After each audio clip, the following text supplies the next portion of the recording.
Rudy Giuliani, Donald Trump's former attorney who helped lead efforts to try to overturn the 2020 election, is reportedly set to meet with the January 6th committee to quote, cooperate fully with investigators. Giuliani was scheduled to appear before the committee last week, but that deposition was delayed as the committee negotiates with Giuliani's team over the scope and details of the interview.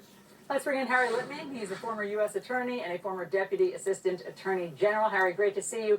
This is very interesting, this turnaround with Rudy Giuliani, because just last month, his attorney said that he did not believe that Rudy Giuliani would cooperate with the committee because he was going to cite basically executive privilege or attorney-client privilege. But Michael Cohen, who is Donald Trump's former fixer, had a very different prediction about what Giuliani would do. So here's that.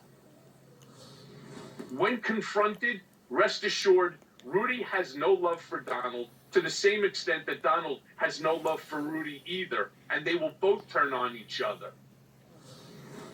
So what do you think now is behind these reports that Rudy Giuliani will cooperate? In a word, wishful thinking. Look, he certainly should. He's a former U.S. attorney. He got a subpoena. You show up, raise your right hand, and tell the whole truth. But if you look carefully at the reporting, Allison, I really do think there's a little bit of hopeful kind of posturing there. Like, they're what saying are you the reading? anticipated. What we really know, the only thing we really know is his attorney has been kind of nice in the latest overture where he got the postponement.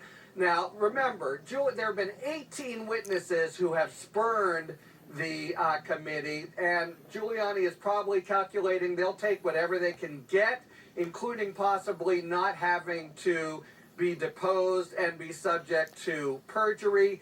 Also, I don't dispute what Michael Cohen's saying. Moreover, there appears to be a real fight about fees, and this could be a little bit of a move there. But Giuliani is dripping with potential criminal liability. The whole forgery gate, it's what prosecutors call a hub and spoke conspiracy. He's the hub, and the different states are the spokes. He's at the center of the whole thing.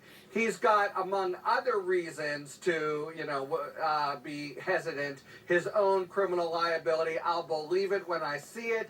He may be bargaining for a very sweet kind of minimal cooperation, or it might just be a, complete cosmetic, nice, making of nice before saying see you later. Yeah, when your attorney's kind of nice. Not nice, but kind of nice. You really can't never tell. That's news. It's a turnaround. Yeah. Attorney kind of nice, right? Kind of nice. So Gloria Borger and Jamie Gengel, they've got this new reporting on CNN.com where they talk about the former president's use of phones. That the cell phones were rotated in and out. He didn't want anyone listening. Apparently, that's the reason. He would often take and make calls from other cell phones, demanding cell phones from members of his security detail. Others would call him on others' phones. As the committee is trying to fill this hole, hours-long hole, on January 6th from the White House call logs, how does this complicate the mission to figure out the communications that day? A fair bit, which of course is the whole point. This is his MO. He really does have a mob boss mentality to keep all detection away that went into super overdrive on January 6th for this very reason. I'll say one thing. The key to this puzzle right now, Dan Scavino, his deputy chief of staff, who's pretty much near him, gives him the phone often, etc. He's been subpoenaed. Right now it's caught up in satellite litigation. The only thing they can do, and it's certainly harder than having straight phone records, is try to find individuals like McCarthy. We know he was talking to him. Like the senator, we know he called Mike Lee by mistake, and just do it one piece at a time. Harder, and that's why he did it that way. All right. Harry Lippman, thanks for the insight. Thanks, Victor. Thanks, Allison.